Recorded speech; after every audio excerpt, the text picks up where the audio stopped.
વિદ્યાર્થી મિત્રો, આજે આપણે સામાજિક વિજ્ઞાન ધોરણ 6 સામાજિક વિજ્ઞાન જેનો પાઠ 9 આપણે જે ભણી રહ્યા છે આપણું ઘર પૃથ્વી. આગળના વિડીયોની અંદર આપણે આગળ પૃથ્વી અને એના સિવાય આપણા બ્રહ્માંડની અંદર જે 8 ગ્રહો આવેલા છે એની વાત કરીએ વિસ્તારથી. હવે પછી આગળના મુદ્દાઓની આપણે ચર્ચા કરવાની છે. તો એની અંદર આપણે વાત કરીએ સૌપ્રથમ ઉલ્કા વિશે. તો ઉલ્કા કોને કહી શકાય?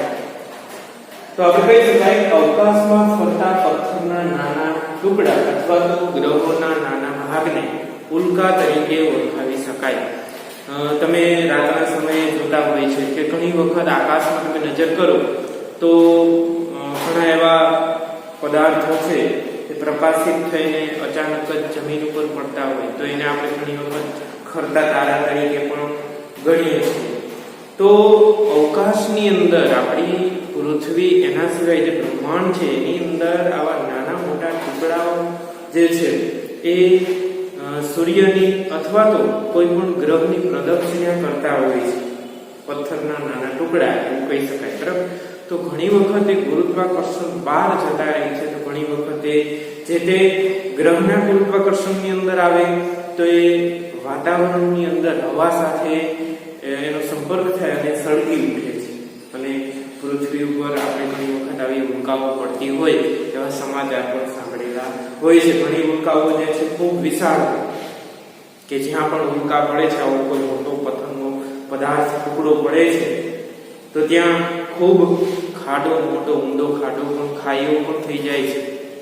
તો આવી રીતે આવી ઉલ્કાઓ ઘણી વખત જે તે સમયે આપણી પૃથ્વી ઉપર અલગ અલગ પ્રદેશો ઉપર પડેલી છે. આ પણ ઘણા બધા ઉદાહરણ છે, પણ આપણે માત્ર આપણા ગુજરાતનું ઉદાહરણ લઈએ તો ગુજરાતની અંદર જે સૌરાષ્ટ્રની અંદર જે ધજાડા આવેલું છે એ ધજાડા મુકામે જે તે સમયે ઉલ્કા પડી હતી. તો અત્યારે હાલની અંદર પણ એ ધજાડાના જે પ્રદેશ છે ત્યાં જ્યાં ઉલ્કા પડેલી છે ત્યાં હાલની અંદર એક મોટું સરોવર બની ગયું છે, એટલે કે ઊંડી ખાઈ બની ગઈ અને એના કારણે સરોવરનું સ્વરૂપ ધારણ કરી લીધું અત્યારે. તો આવી રીતે ઘણી વખત ઉલ્કાઓ માનવ સૃષ્ટિને, સજીવ સૃષ્ટિને નુકસાન પણ કરી શકે, કારણ કે જો બહુ વિશાળ ઉલ્કા જે છે એ આપણી પૃથ્વી સાથે અથડાય તો પૃથ્વી ઉપર તહસ નહસ પણ થઈ શકે છે. આવી રીતે બ્રહ્માંડની અંદર આપણે ખાસ યાદ રાખવાનું ઉલ્કા કોને કહી શકાય કે અવકાશમાં ફરતા પથ્થરના નાના ટુકડા અથવા તો ગ્રહોના નાના ભાગ જેને આપણે સામાન્ય રીતે ઉલ્કા તરીકે ગણાવી શકાય. ત્યાર પછી આપણે વાત કરીએ નક્ષત્રો વિશે. તો નક્ષત્ર કોને કહી શકાય? તો કોઈ પણ તારાઓના સમૂહ અથવા તો એકલો તારો એ પણ નક્ષત્ર છે.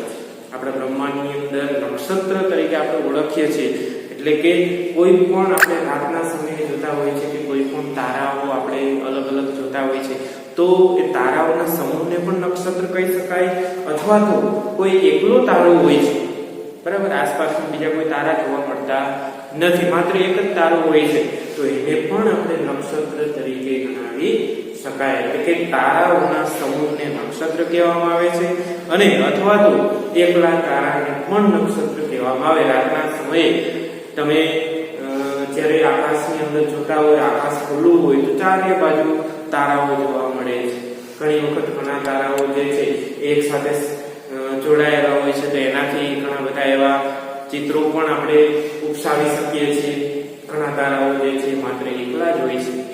તો આવી રીતે આપણા બ્રહ્માંડની અંદર વિશાળ તારાઓના ઝુમખાઓ આવેલા છે. તારાઓને આપણે ક્યારેય ગણી શકતા નથી કે ભાઈ કેટલા તારાઓ છે. તો આ બધા તારાઓના ઝુમખાઓને આપણે સામાન્ય રીતે નક્ષત્ર તરીકે ગણીએ છીએ. ઘણા તારાઓના ઝુમખાઓ છે એ અલગ અલગ આકાર ધરાવે છે. દાખલા તરીકે હરણીનો આકાર ધરાવનારા તારા મંડળ જોવા મળે છે. તો એવી જ રીતે અલગ અલગ નક્ષત્રની રચના થયેલી છે. જે આપણા કુલ 27 જેટલા નક્ષત્ર આપણા બ્રહ્માંડની અંદર આવેલા છે, તારાઓના સમૂહ. તેની અંદર એના નામ છે અલગ અલગ: અશ્વિની નક્ષત્ર, રેવતી નક્ષત્ર, વિશાખા નક્ષત્ર, પુનર્વસુ નક્ષત્ર, મૃગશીર્ષ નક્ષત્ર, ત્યાર પછી રોહિણી, પુષ્ય, આર્યા, સ્વાતિ એમ મળી અને કુલ 27 જેટલા નક્ષત્રો આપણા બ્રહ્માંડની અંદર છે આપણે કહી શકાય. એની અંદર અમુક જે નક્ષત્રો છે એ ખૂબ શુભ ગણાય છે એવું પણ કહેવામાં આવે છે. એવી હિન્દુ ધર્મની અંદર ઘણી બધી માન્યતાઓ પણ લોકોની અંદર છે કે ભાઈ અમુક નક્ષત્ર હોય તો એ નક્ષત્ર દરમિયાન અમુક વસ્તુ લઈએ તો સારી વાત કહેવાય, શુભ ગણાય. તો એમાંનું એક ઉદાહરણ છે કે ભાઈ પુષ્ય નક્ષત્રની અંદર જ્યારે પૃથ્વી ઉપર આપણે સમયકાળ હોય, સમયકાળ દરમિયાન પુષ્ય નક્ષત્ર જ્યારે ચાલતું હોય ત્યારે સોના ચાંદીની ખરીદી કરવામાં આવે તો ખરેખર એની અંદર લાભ થાય અને શુભ ગણાય છે એવું પણ માન્યતા આપણા હિન્દુ ધર્મની અંદર જોવા મળે છે. હવે આપણે વાત કરીએ પૃથ્વીનું સ્થાન અને આકાર. તો આપણે બધા પૃથ્વી ઉપર વસવાટ કરીએ છીએ, આપણે બધા જાણીએ છીએ આપણી પૃથ્વી ક્યાં આવેલી છે. આપણે બધાને ખબર છે કે આપણી પૃથ્વી જે છે બ્રહ્માંડની અંદર આવેલી છે. બ્રહ્માંડની અંદર જે 8 ગ્રહો છે એમાંનો એક ગ્રહ એટલે કે આપણી પૃથ્વી. બ્રહ્માંડની અંદર મુખ્ય કેન્દ્ર સ્થાને સૂર્ય છે, સાથે 8 ગ્રહો સૂર્યની પ્રદક્ષિણા કરે છે. એ 8 ગ્રહોની આપણે વિગતવાર ચર્ચા કરી. એમાંનો એક ગ્રહ એટલે કે આપણી પૃથ્વી. આપણી પૃથ્વી પણ સૂર્યની ફરતે ચક્કર લગાવે છે, પ્રદક્ષિણા કરે છે. સાથે સાથે પૃથ્વી પોતાની ધરી ઉપર પણ ફરે છે. દાખલા તરીકે હું તમને અહીંયા એક સામાન્ય પૃથ્વીના ગોળાનું ચિત્ર બતાવું, બરાબર? તો એના આધારે તમે સમજી શકો કે પૃથ્વી જે છે આવી રીતે છે, પૃથ્વી પોતાની ધરી ઉપર પણ ફરે છે, એ તમે જોઈ શકો છો. સાથે સાથે સૂર્યની પણ પ્રદક્ષિણા કરે છે. તો અહીંયા પૃથ્વીના ગોળાના આધારે તમે સમજી શકતા છો પૃથ્વી પોતાની ધરી ઉપર પણ ફરે છે, સાથે સાથે સૂર્યની પણ પ્રદક્ષિણા કરે, એટલે કે પૃથ્વી પરિક્રમા પણ કરે છે અને પ્રદક્ષિણા પણ કરે છે, પરિક્રમણ પણ કરે છે અને પરિભ્રમણ પણ કરે છે, બરાબર? તો આવી રીતે પૃથ્વી બે આકાશ સાથે હંમેશાને માટે નિરંતર આ પ્રક્રિયા ચાલુ રહી છે. પૃથ્વી પરિભ્રમણ કરે છે, પોતાની ધરી ઉપર ફરે છે, ત્યારે પૃથ્વી પર રાત દિવસ થાય છે, અને પૃથ્વી સૂર્યની પ્રદક્ષિણા કરે છે ત્યારે પૃથ્વી ઉપર ઋતુઓનું પરિવર્તન થાય છે. આ બધું જ સૂર્ય ઉપર નિર્ધારિત છે. સૂર્ય છે તો રાત દિવસ છે, સૂર્ય છે તો ઋતુઓનું પરિવર્તન થાય છે. આવી રીતે આપણી પૃથ્વી જે છે એના આકારની જો આપણે વાત કરીએ તો પૃથ્વીનો જે આકાર છે આમ જોઈએ તો ગોળ આકાર છે. તમે અહીંયા જોઈ શકો છો પૃથ્વીના ગોળાના આકારને કાલ્પનિક રીતે આપણે બનાવેલો છે. તો એનો આકાર મોટા ભાગે ગોળ આકાર છે, પણ છતાં પણ એનો પરફેક્ટ આકાર કહેવામાં આવ્યો છે નારંગી જેવો છે. અને એ આપણને શેના આધારે ખબર પડી?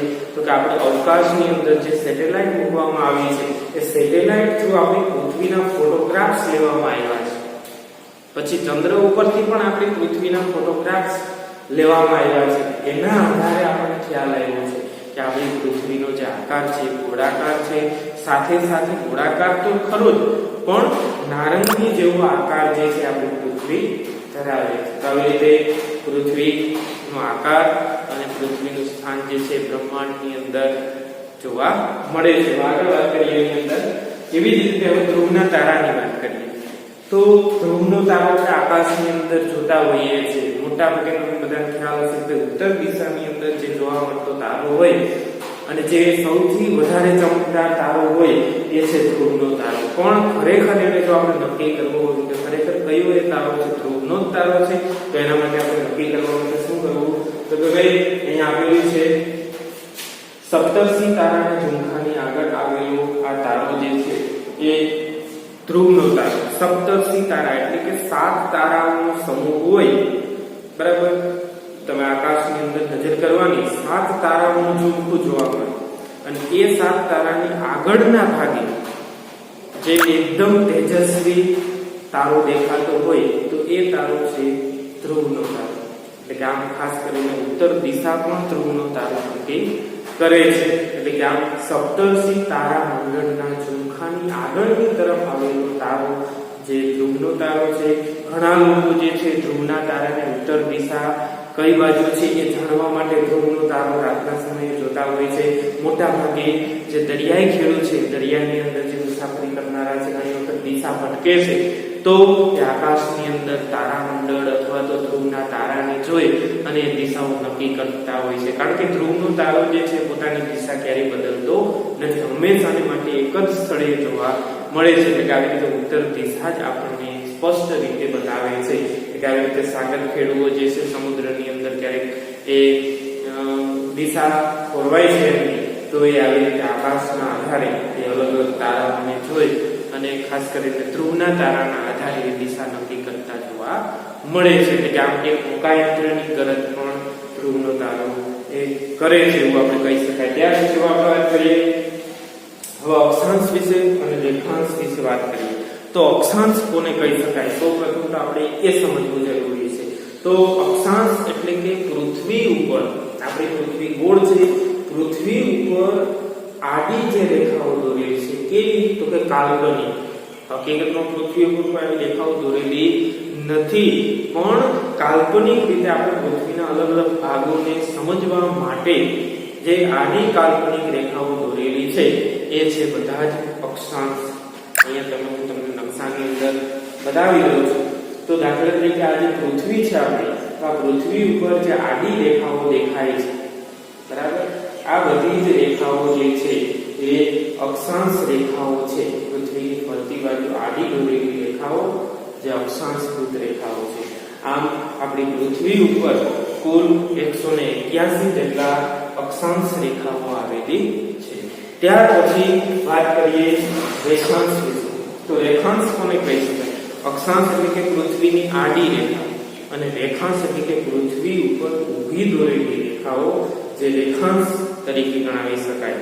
દાખલા તરીકે આ પૃથ્વી છે, આ પૃથ્વી ઉપર ઊભી દોરેલી જે રેખાઓ દેખાય છે, ઊભી દોરેલી જે કાલ્પનિક રેખાઓ છે એ છે રેખાંશ.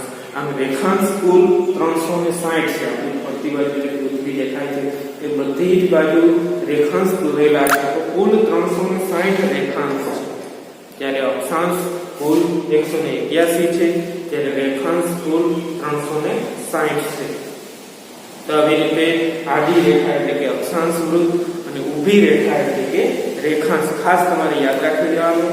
આડી રેખા એટલે અક્ષાંશ વૃત્ત જે 181 છે, જ્યારે ઊભી રેખા એટલે રેખાંશ વૃત્ત જે કુલ 360 છે. તો આગળની અંદર વાત કરીએ અક્ષ વૃત્ત કોને કહી શકાય?